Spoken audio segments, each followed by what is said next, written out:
मामले में देरी करते रहे और अधिक पैसे की मांग करते रहे, जबकि कुछ भी बदला नहीं।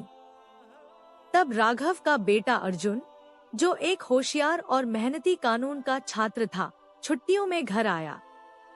जब उसने अपने पिता की कहानी सुनी तो वह बहुत नाराज हुआ। यह सही नहीं है पापा, उसने कहा, मैं इसे अदालत में लड़ाऊंगा।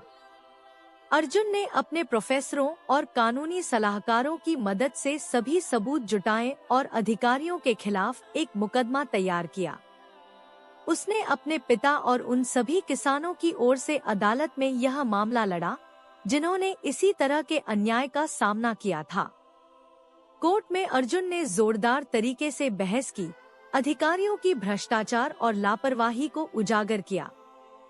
उसकी बातों का अदालत पर गहरा असर हुआ और अंततः कोर्ट ने राघव और अन्य किसानों के पक्ष में निर्णय दिया।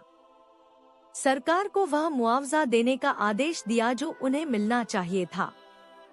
जब अर्जुन घर लौटा तो उसके पिता उसे देख रहे थे और उसकी आंखों में गर्व था। मुझे पता था कि तुम हमें गर्वित करोगे बेटा, राघव ने कहा। उसकी आवाज में आभार था। गांव में अर्जुन की विजय की खबर फैल गई। लोग इकट्ठा होकर उसकी बहादुरी के बारे में बात करने लगे, कैसे उसने सही के लिए खड़ा होकर गांव के लोगों को न्याय दिलवाया। राघव का दिल गर्व से फूला हुआ था जब उसने देखा कि लोग अर्जुन की तारीफ कर रहे थे और उसे एक नायक मान रहे थे।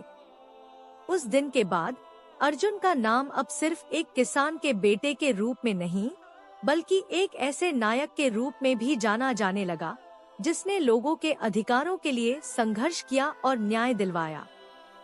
और राघव के लिए अब उसे अपनी बर्बाद फसल की चिंता नहीं थी।